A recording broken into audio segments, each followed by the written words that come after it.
वे 48 घंटे के आज के भाग में मैं दिनेश शर्मा आप सभी का स्वागत करता हूं। वे 48 घंटे के पिछले भाग में हम बात कर रहे थे जगमाई यानी जमुना देवी की, और हम सब ने जाना कि किस तरह से उन 48 घंटों ने, जी हाँ 14 और 15 अगस्त के उन 48 घंटों ने किस तरह से जगमाई यानी जमुना देवी का जीवन बदल दिया।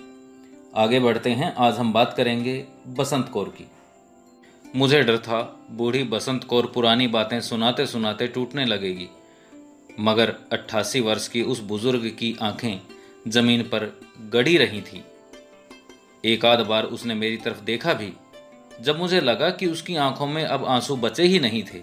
बसंत कौर जिला रावलपिंडी के गांव थोवा खालसा में अपने परिवार के साथ रहती थी। उसके पति का नाम संत राजा सिंह था। वह उन असंख्य औरतों में से है जो बाद में दिल्ली के जंगपुरा और भोपाल क्षेत्र में बसाई गई थीं। बसंत कौर भी उन 90 औरतों में शामिल थी जिन्होंने अपनी आबरू बचाने के लिए गांव के कुएं में छलांग लगा दी थी। सभी कुएं कूदने वाली औरतों से अटे पड़े थे। जिस कुएं में बसंत कौर कूदी थी उसमें भी लाशों की वजह से पानी सतह पर आ चुका था। वह डूब नहीं पाई। उसकी व्यथा एक अंग्रेजी अखबार द स्टेट्समैन में 15 अगस्त 1947 के संस्करण में छपी थी। उसके बाद वह सभी अखबार नवीसों के लिए एक खास खबर बन गई थी।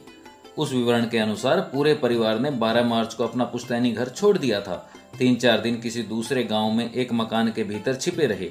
इसी बीच परिवार के एक सदस्य की दंगाइयों की गोली से मौत हो चुकी थी। बसंत कौर के अनुसार मेरे जेठ को लगा कि घर की औरतों को दंगाइयों के हाथ से बचाए रखना मुश्किल था। सुनी सुनाई बातों के आधार पर यही पता चलता था कि प्राय लोग अपने घरों की औरतों को या तो विष देकर मार रहे थे या उन्हें गोलियों से भून रहे थे। जेठ ने भी अपने भीतर ताकत जुटाने के लिए पहले अफीम का घोल पिया, फिर अपनी माँ, मौसी, पत्नी, बेटी और एक बुजुर्ग माँ को मार डाला। मेरी बेटी को भी मार डाला गया। घर के शेष बचे लोग गांव के बीचों बीच बनी सरदारां दी हवेली में जा छिपे। इस हवेली की मालकिन लज्जावंती थी। हम सब ने मिलकर फैसला किया कि मुसलमान बनने से बेहतर है अपनी जान दे दें। सभी औरतों को अफीम निगलने को दी गई। जब कुएं में गिरने के बाद भी मौत नसीब नहीं हुई तो मुझे कुछ लोगों ने बाहर निकाला। हम बचे कुचे लोग 14 मार्च को झेलम आ गए। वहां से दिल्ली पहुंचे। मेरे मायके से कोई भी इन दंगों में बच नहीं पाया था। मेरे माँ बाप को तो जिंदा ही जला दिया गया था, मगर नेक बंदे भी मौजूद थे उस माहौल में। मेरा एक भाई एक बहन बच गए थे। उन्हें खुदा के एक नेक बंदे एक मुसलमान ने बचाया था। वह उन्हें अपने घर ले गया। बाद में उन्हें एक मिलिट्री ट्रक में बैठा दिया।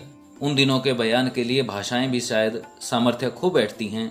बसंत कौर ने आगे बताया, कुओं में छलांगे लगाने वाली औरतों की गिनती बरसों बाद एक बार की थी, सिर्फ उन्हें याद करने के बहाने।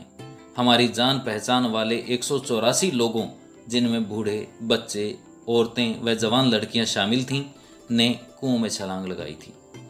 बाद में संभवतः सितंबर 1954 में पंडित नेहरू भी इस गांव में गए थे। वहां उन्होंने एक फोटोग्राफर के साथ एक कुएं में झांकने का प्रयास किया, मगर तत्काल पीछे हट गए। वह दृश्य देखने का साहस उनमें भी नहीं था। पूरा कुआं लाशों से अटा पड़ा था। वहां से बचकर निकले तो खाने पीने का संकट था। मेरे पास सिर्फ रेजगारी के चंद सिक्के थे। मेरे बड़े बेटे के पास सिर्फ दुअन्नी यानी आज के रुपए का 8वां भाग था। जब उससे कुछ खरीदने के लिए गया तो दुकानदार ने उसे भी खोटी बताकर लौटा दिया। अब भी दिल्ली में भोगल के कुछ परिवारों में 13 मार्च का दिन शहीदी दिवस के रूप में मनाया जाता है। कभी बसंत कौर को अपना मायका धमाली याद आ जाता है। उस गांव में कोई मस्जिद नहीं थी। कुछ मुसलमान परिवार थे, मगर घर पर ही अल्लाह को याद कर लेते थे और हमारे सभी त्योहारों में उनकी शिरकत पूरी तरह से बनी रहती थी।